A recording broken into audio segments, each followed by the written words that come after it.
नमस्कार, स्वागत है आपका। आप देख रहे हैं हम वतन टीवी और मैं हूं आपके साथ अजय कुमार। राजधानी दिल्ली में महज स्कूटी फिसलने के बाद हुए विवाद में एक युवक को अपनी जान से हाथ धोना पड़ गया।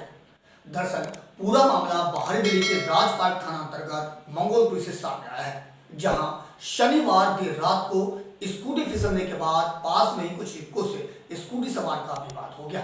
इस बीच स्कूटी सवार के साथी ने जब बीच बचाव करने का प्रयास किया तो मौजूद युवकों ने उस पर चाकू से गोदकर उसकी हत्या कर दी। पुलिस ने इस मामले में आरोपियों को गिरफ्तार कर लिया है, लेकिन इस मामले में एक व्यक्ति को अपनी जान से हाथ धोना पड़ गया। बहरहाल पुलिस अब आगे की विधिक कार्रवाई में जुट गई है। राजधानी दिल्ली में बढ़ती आपराधिक वारदातों का ग्राफ थमने का नाम नहीं ले रहा है। दिल्ली के अलग अलग इलाकों में मामूली से विवाद में लोग एक दूसरे की जान तक लेने पर आमादा हो जाते हैं। बाहरी दिल्ली के राजबाग थाना इलाके के मंगोलपुरी में एक ऐसे ही मामले ने लोगों में दहशत का माहौल बना दिया। दरअसल बाहरी दिल्ली के राजबाग इलाके में बीती रात स्कूटी फिसलने पर हुए विवाद में कुछ लोगों ने एक युवक की लात घूंसों से बुरी तरह से पिटाई की, उसके सिर पर बियर की बोतल फोड़ दी। इस विवाद में हरीश नाम के एक युवक की मौत हो गई, जबकि उसका दोस्त घायल हो गया। हरीश यू ब्लॉक मंगोलपुरी में परिवार के साथ रहता था। मिली जानकारी के अनुसार वह 4 भाइयों में सबसे छोटा था। उसने कुछ समय पहले ही डीयू से पढ़ाई छोड़ दी थी। फिलहाल वह मंगोलपुर स्थित एक मॉल में नौकरी कर रहा था। तो मैं आ रहा था अपने जिया जी को छोड़ के घर से, तो उनको छोड़ते हुए जैसे मैं आया शाम को रात में, तो वहाँ से 2-4 लड़के बैठे थे, तो उनसे कुछ बात नहीं थी। हम लोग एक दोस्त मिल गया, तो उसका नाम बंटी था, तो उसके पास मैं बैठ गया। वो पप्पू का जो दोस्त था, तो उसके पास में बैठने के बाद में उससे बातें आते हुई, बस उसके बाद में हम लोग निकलने लगे तो बाइक से मेरा पैर फिसल गया। बाइक मतलब स्कूटी पे बैठा तो पैर फिसल गया, तो सही से मैं गिर गया। इतने में कुछ जो लड़के वहाँ पे खड़े थे, तो उन्होंने गाली वाली देना स्टार्ट कर दिया, ये वो तुम सही से चला के नहीं जानते हो, ये वो। उनको तब टच भी नहीं हुआ था कुछ। वहाँ पे सीसीटीवी कैमरे लगे हुए हैं, तो उनमें भी रिकॉर्ड हुआ होगा सारा वारदात। तो उनमें कुछ भी टच नहीं हुआ था, ना ही उनको मैंने कुछ बोला, ना किसी ने कुछ बोला। उसके बाद में गाली गलौज करते हैं, और फिर बोतल थी बियर की बोतल, जो कि मेरे सर में मारी, और पप्पू के भी बोतल मारी, और चाकू वाकू से हमला किया उन्होंने। परिजनों द्वारा मिली जानकारी के अनुसार रात को एक बर्थडे पार्टी में हरीश उर्फ पप्पू अपने चचेरे भाई हरीश के साथ गया था। जब वापस आया तो अपने जीजा अरुण को स्कूटी से उनको छोड़ने के लिए चला गया था। जीजा को छोड़कर जब दोनों घर वापस आ रहे थे तो आर ब्लॉक मंगोलपुरी में स्पीड ब्रेकर पर संतुलन बिगड़ गया और स्कूटी समेत गिर गए।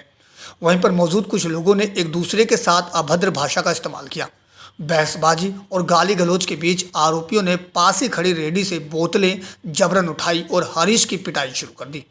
जब हरीश उर्फ पप्पू ने उसे बचाने की कोशिश की तो सभी ने उसे पीटना शुरू कर दिया और आरोपी नितेश ने हरीश उर्फ पप्पू को दाहिने और पीछे चाकू से वार किए, जिसमें उसकी मौत हो गई। से आया 10 बजे, उसके बाद वहाँ गया, फोन करके बुलाया उसने, तो वहाँ गया। वहाँ से खाना पीना खा के फिर जीजा जी हमारे उन्हें एल ब्लॉक छोड़ कर ये वापसी आ रहे थे, उसी मार्केट से वापसी आ रहे हैं। हुआ ये सिर्फ वो लोग दारू पी रहे थे साइड में, ये रोड से चल रहे, ब्रेकर आया, ब्रेकर से हुआ ये कि गाड़ी इनसे गिरी और इन्हीं का ही बंदा गिरा, हमारा ही बंदा गिरा, हमारी से गाड़ी गिरी। उनका कोई रोल नहीं था बीच में बोलने का, और वो गिरते ही खड़ा हो गया, आ गया और बैठ गया। फिर इन्होंने बहसबाजी करी, ये ठीक से नहीं चला सकता, उसने कहा भाई ठीक से ही चला रहा हूँ, ब्रेकर आ गया, वो गिरी। लेकिन उन्हें कोई चोट नहीं आई, उनसे कोई मतलब नहीं था। हाँ, तो इसी बात पे बहसबाजी हुई। क्या हुआ, उन्होंने पहले दूसरे वाले को मारा, बोतल मारी उसके सर में, मामा के लड़के को। फिर उसके बाद इसे पकड़ा, फिर ये दोनों भाग गए तो इसे पकड़ लिया, फिर इसे मारा। फिर स्कूटी पे बैठे, हरीश वो चला रहा था स्कूटी, ये पीछे बैठा था, मैं बीच में, तो सडनली इनका पैर फिसला, ये गिर गए।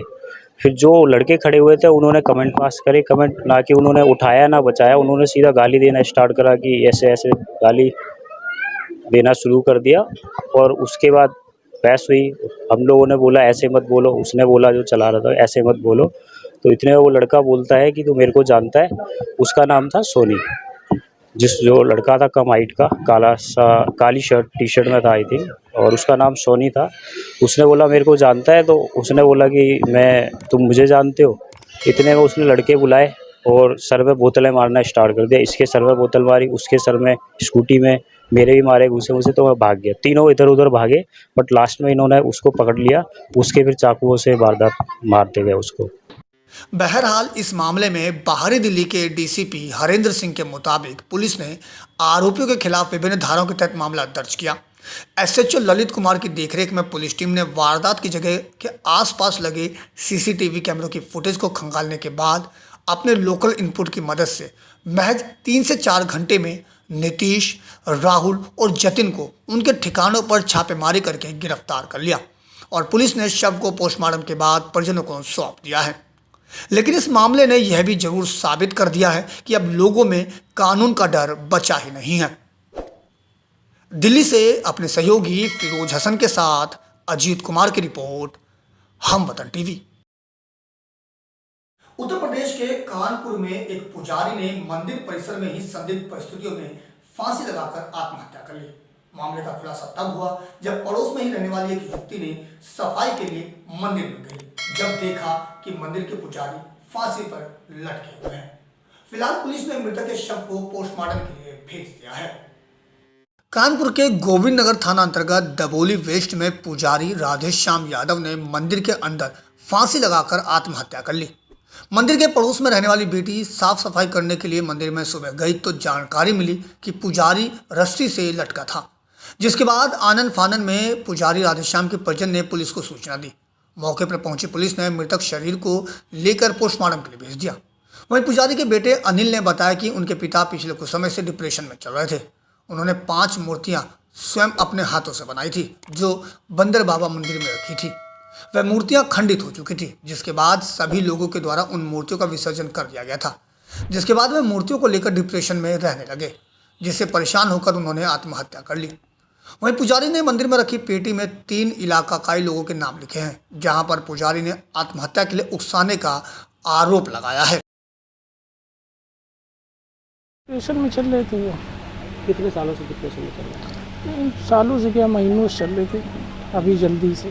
तो जो मंदिर में रहते थे, क्या लिख के दिया मंदिर में, क्या लिखा उन्होंने? अब लिखा है जो उसके विषय में तो हम कुछ नहीं कह सकते हैं, न जानकारी है हमें। जो उनके मन में आया उन्होंने लिख दिया। आपको कैसे पता चला कि सुसाइड कर, किसने सूचना किया? सुबह जो है एक बिटिया जाती है जो है वहाँ पे सफाई करने, तो उसने जो है देखा, उसने आके यहाँ बताया, किसी को बगल में दोस्त रहता उसको बताया, तो वो जाके देखा तो उसने हमें बताया।